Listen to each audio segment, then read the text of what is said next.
kami dari kelompok 3 yang akan membawakan sebuah materi yang berjudul sintesis protein. Tapi sebelum lanjut ke pembahasan materinya, alangkah baiknya apabila kami memperkenalkan diri terlebih dahulu.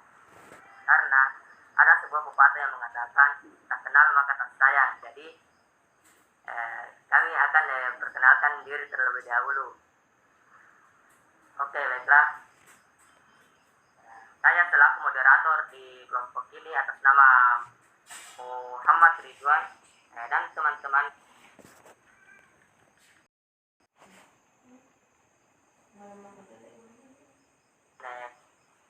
Saya yang akan membawakan materinya yaitu Jariman, Sulhadi, Muhammad Syahrul Ramadan, Sahra, Sahrina, Rosniar Sabir, dan Sri Yuliana.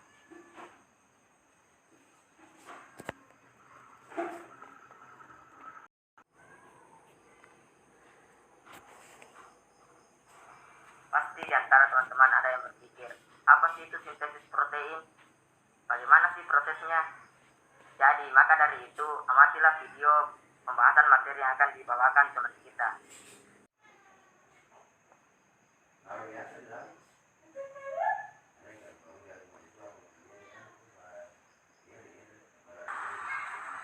Sintesis protein. Sintesis protein adalah proses pembentukan asam amino berdasarkan pada kode genetik yang terdapat pada DNA, yaitu berupa urutan basa nitrogen. Makna sintesis protein sendiri adalah proses di mana sel-sel individual disusun membentuk protein. Istilah ini dapat kita temukan dalam kehidupan sehari-hari, misalnya pada saat kita makan. Makanan yang telah dimakan akan dicerna dalam sistem pencernaan. Kemudian diolah menjadi energi di dalam tubuh manusia. Pada saat proses pencernaan itulah terjadi yang namanya istilah sintesis protein. Sintesis protein sendiri memiliki tujuan, yaitu untuk menghasilkan berbagai macam produk protein, seperti enzim-enzim pencernaan, hormon, dan lain-lain. Itulah gambaran mengenai apa itu sintesis protein.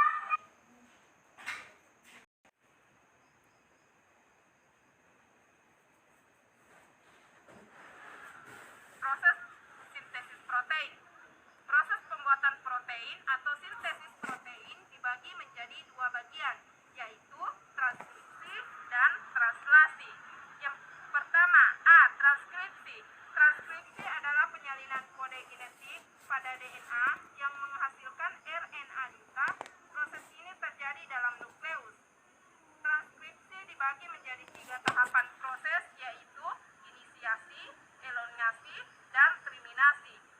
Yang pertama yaitu inisiasi atau permulaan. Proses inisiasi dimulai ketika RNA polimerase menempel pada promotor gen. Promotor mencakup pada titik awal atau start point. Fungsi promotor untuk menentukan tepat dimulainya transkripsi dan menentukan suatu rantai yang akan digunakan sebagai cetakan. Selanjutnya tahap transkripsi yang kedua yakni elongasi atau pemanjangan.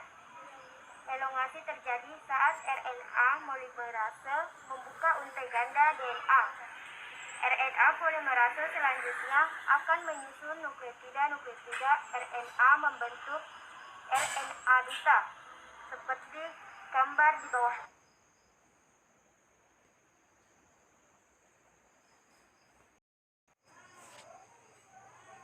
Adapun penyusunan nukleotida RNA terjadi sebagai berikut.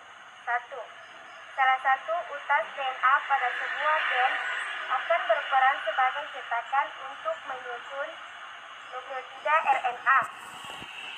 Utas ini disebut utas pencetak atau template. Yang kedua, nukleotida RNA kemudian akan disusun membentuk rantai RNA duta berdasarkan urutan basa nitrogen pada DNA pencetak. Utas RNA duta yang dihasilkan nantinya memiliki urutan basa nitrogen yang merupakan komplemen dari urutan basa nitrogen pada DNA pencetak.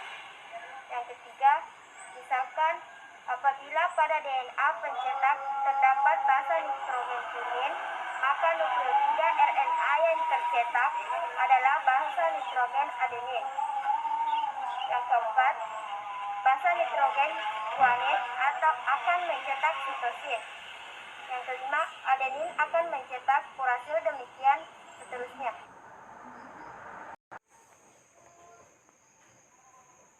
Baik, selanjutnya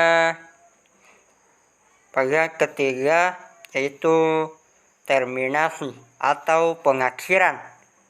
Proses transkripsi akan berhenti setelah sampai pada terminator, yakni ukuran DNA yang berfungsi menghasilkan transkripsi.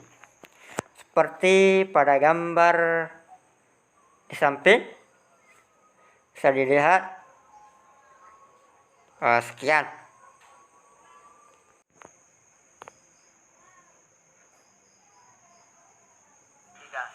Selanjutnya yang bagian B, yaitu translasi. Translasi adalah penerjemahan kode genetik pada RNAD oleh ribosom menghasilkan belopeptida. Translasi terdiri atas 3 tahapan, yaitu inisiasi, elongasi, dan terminasi. Tahapan pertama yaitu permulaan atau inisiasi. Setiap tahap beta nitrogen pada RNAD akan membentuk kodon. Setiap kodon akan mengkode suatu jenis asam amino tertentu. Urutan kodon pada RNAD inilah yang namanya berperan menentukan jenis asam amino yang akan ditambahkan selama proses penyusunan peptida. Untuk mengetahui jenis-jenis asam amino yang kode oleh masing-masing kodon dapat diamati pada tabel berikut.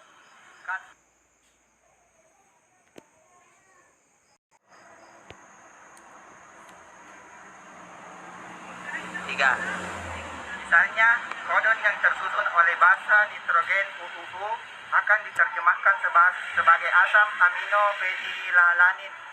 Kodon USU diterjemahkan sebagai asam amino, serin, dan sebagainya. Terdapat 4 kodon yang berbeda fungsinya dengan kodon yang lain. Yang pertama adalah start kodon, AUG.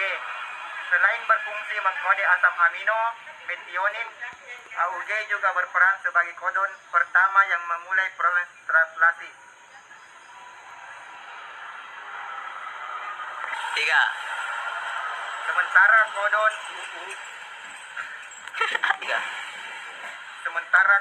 UAA, AUG, dan UGA disebut sebagai stop kodon karena memicu berakhirnya proses translasi. Kodon stop disebut juga kodon nonsense atau kodon tidak bermakna karena tidak mengkode jenis asam amino apapun. Translasi diawali dengan ribosom subunit kecil. Maksudnya ribosom subunit kecil berikatan pada RNA di bagian start kodon yaitu AUG.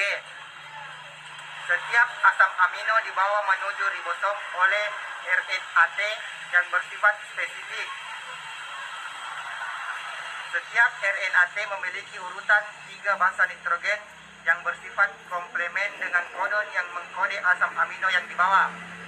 Asam amino akan berikatan dengan RNAT yang memiliki urutan basa nitrogen komplemen dengan kodon yang mengkodenya.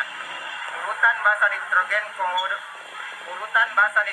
komplemen pada RNAT disebut antikodon. Misalkan AUG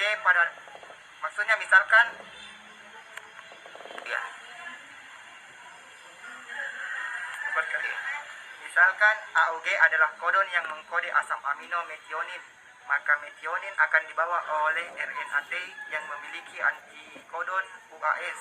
Dengan demikian, maka antikodon RNAT akan dapat berikatan dengan kodon pada RNAD. Setelah start kodon berikatan dengan antikodon spesifiknya, ribosom unit besar kemudian berikatan dengan bentuk kompleks translasi.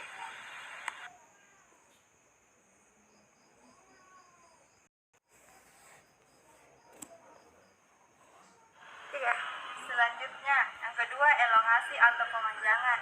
Ribosom unit besar memiliki dua ruangan yaitu disebut situs E, P, dan A. Selama elongasi ribosom akan membaca kodon-kodon yang berada di situs A. Asam amino yang dikode oleh kodon pada situs A akan dibawa oleh RNAP yang memiliki antikodon yang sesuai. Apabila kodon berikutnya adalah UUU, maka fenilalanin akan dibawa oleh RNAT yang memiliki antikodon AAA. RNAT tersebut kemudian memasuki situs A. Pada tahap berikutnya, asam amino yang berada di situs P akan terputus dari RNAT-nya, lalu berikatan dengan asam amino yang berada di situs A. RNAT yang mengikat asam amino berpindah dari situs A ke situs P, sehingga situs A menjadi kosong. Karena situs A kosong, maka RNAT yang selanjutnya dapat masuk membawa asam amino yang sesuai dengan kodon pada situs A. Asam amino dari situs P akan berkaitan dengan asam amino situs A. Kemudian ribosom bergeser kembali, demikian seterusnya, sehingga proses ini akan menghasilkan rantai asam amino. Selanjutnya tahap ketiga, terminasi atau pengakhiran. Tahap terminasi transkripsi akan terjadi apabila ribosom mencapai stop kodon. Faktor pelepas akan berikatan pada stop kodon di situs A, memicu polipeptida di situs P berlepas dan kompleks transisi terurai. Dengan demikian, maka selesailah proses translasi. Polipeptida yang dihasilkan dari transkripsi dan dua translasi ini kemudian akan diproses menjadi sebuah protein tertentu. Sekian presentasi dari kelompok kami. Apabila ada yang kurang dipahami, silakan bertanya, dan saya memberikan kesempatan kepada kelompok lain minimal satu pertanyaan dari masing-masing kelompok agar bisa mengefisienkan waktu. Dan terima kasih kepada dosen yang telah memberikan kesempatan untuk presentasikan hasil kerja dari kelompok kami. Sekian dan terima kasih ya. Assalamualaikum warahmatullahi wabarakatuh.